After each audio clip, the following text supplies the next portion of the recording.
Jake stood in the wreckage of his workshop, stunned and furious.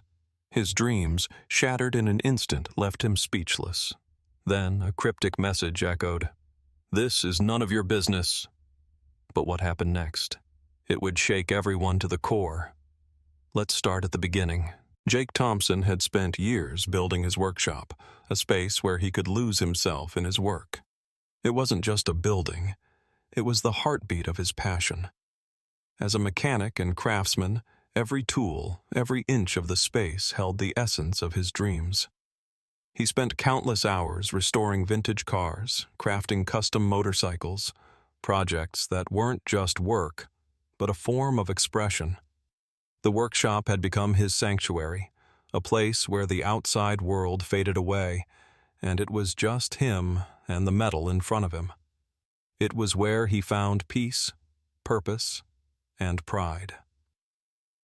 Then, one Tuesday morning, everything changed. A letter arrived from the Homeowners Association, HOA. The cold, formal language on the paper felt like a slap to the face.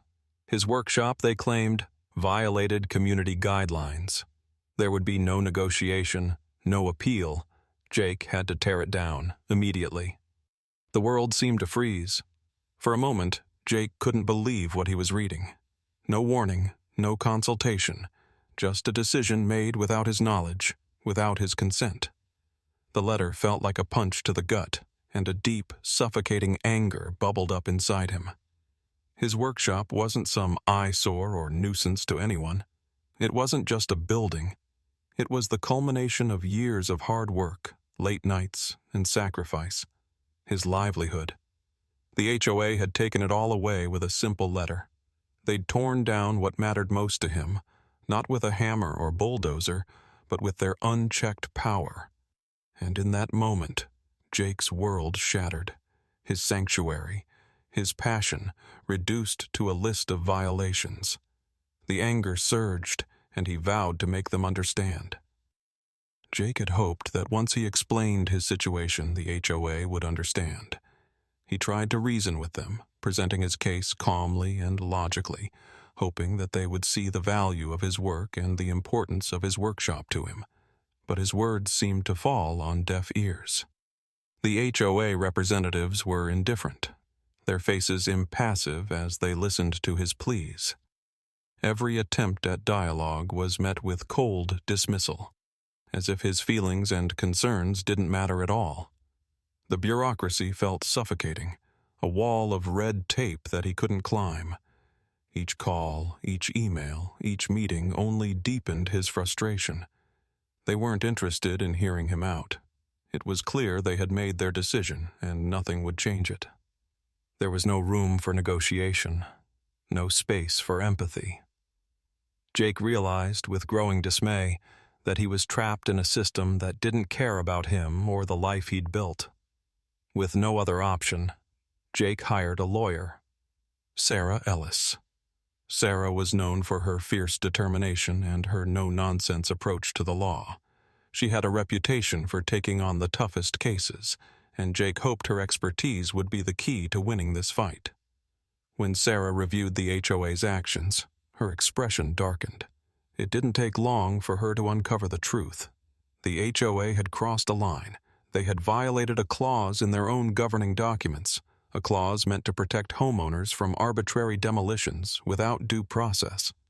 Jake's frustration simmered as Sarah's investigation revealed more. The HOA hadn't just made a mistake, they had abused their power. As the full extent of their actions became clear, Jake's rage intensified. It wasn't just the loss of his workshop that fueled his anger now. It was the undeniable injustice, the blatant abuse of authority, and the realization that they had trampled over something personal to him without a second thought. And that would not stand. The courtroom was thick with tension.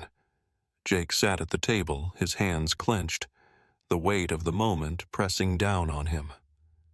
Across from him, the HOA's smug representatives sat, their confidence radiating from them like a shield. They had assumed this would be easy. Jake was just one man, and Sarah Ellis, while skilled, was outmatched by the powerful force of their influence. But they had made one critical mistake. They had underestimated Sarah. Sarah stood firm, her voice unwavering as she addressed the judge. She was calm, calculated. Every word she spoke was precise, sharp. With a steady hand, she presented the key evidence, the clause the HOA had blatantly overlooked. It was a provision in their own governing documents, one that required them to offer compensation if they took any destructive action without first attempting to reach a solution with the homeowner. The courtroom fell into a hushed silence as Sarah laid out her case. Jake's heart hammered in his chest. The tide was shifting. He could feel it. The HOA's attorney sputtered in response, trying to dismiss the clause as outdated, irrelevant. But Sarah wasn't swayed. With meticulous precision, she countered his argument, presenting undeniable evidence that left the opposing counsel with nothing to say.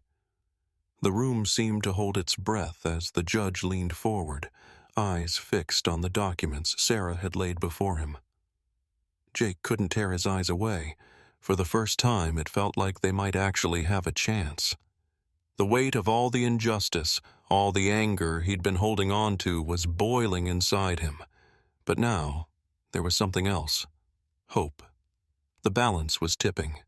Every word, every piece of evidence was moving them closer to victory. And in that moment, as the judge deliberated, Jake knew that whatever happened next, it was going to change everything. The gavel came down with a sharp crack, the judge's voice cutting through the silence. "In favor of the defendant," he declared. "The HOA is ordered to pay for the full reconstruction of Mr. Thompson's workshop, along with additional damages for emotional distress." Jake sat motionless for a moment, disbelief settling over him like a fog. The anger that had built up in him over the months, frustration, helplessness, that seething, unrelenting fury, began to drain away, leaving behind something entirely different, a profound sense of relief.